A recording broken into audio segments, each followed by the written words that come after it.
I seem to disagree with the foundation on the basis that the court has actually articulated the reasons extensively in terms of the reason why President Ramaphosa has been granted an interim interdict, on the basis that there were fundamental issues which were raised, which are quite technical, which require a platform to be ventilated, so that, when the matter is actually heard, whether in May, and it's cleared out in terms of what we call the Noli prosecution certificate. It's one of the certificates that are issued out by the prosecution in terms of, prosecuting someone in the private prosecution. So there are issues which are surrounding that particular aspect.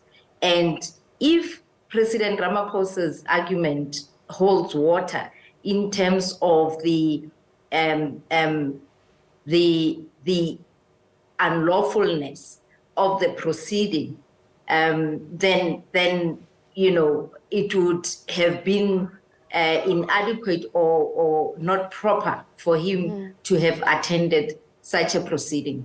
You'll correct me if my understanding is flawed here, but if I recall, in terms of the Noli prosecution, there was an argument about, as you mentioned, the lawfulness from it in terms of where it came from. First, the argument was that there's no record that the state has declined to prosecute the matter. And then the certificate emerged, and who issued it was also another issue. Are these some of the technical matters that you're saying had to be set aside to be discussed in May? Indeed, because even the certificate itself has to mention the people that are supposed to be prosecuted. And President Ramaphosa is not even cited on those certificates. And there's another aspect to say, but, if he has been mentioned in a complaint to the police, that then, actually ties him to the proceedings.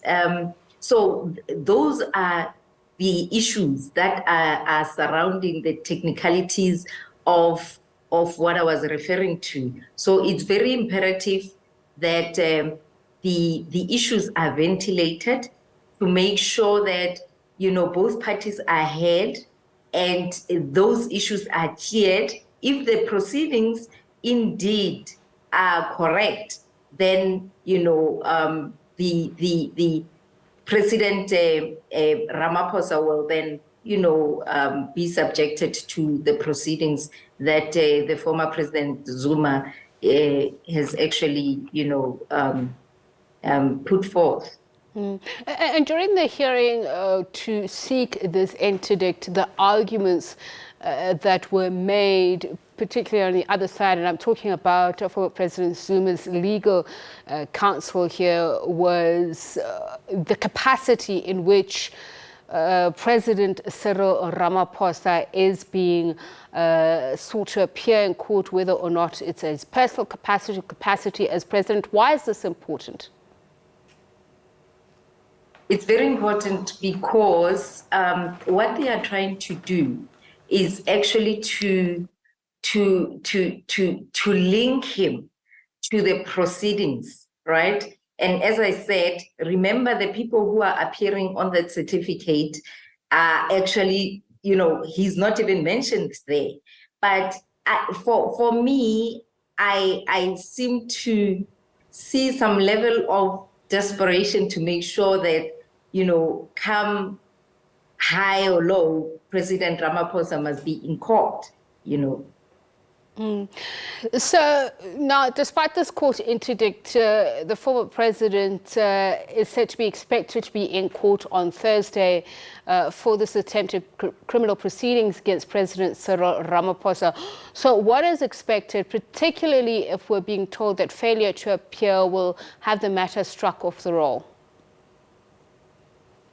Oh, definitely. President Zuma's, former President Zuma's representatives must appear in court on the basis that the matter has been enrolled already.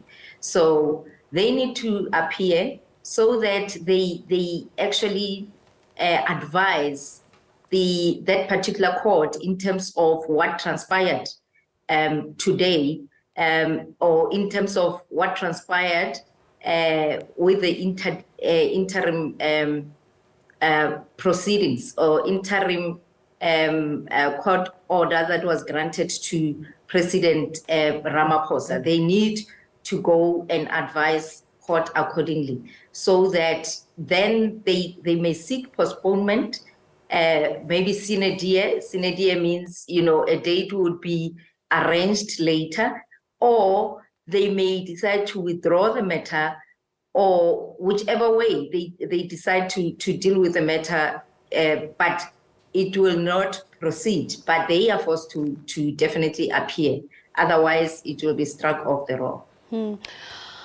Now, the former president accuses the current president, Ramaphosa, of being an accessory to a crime allegedly committed by the state prosecutor, Billy Downer.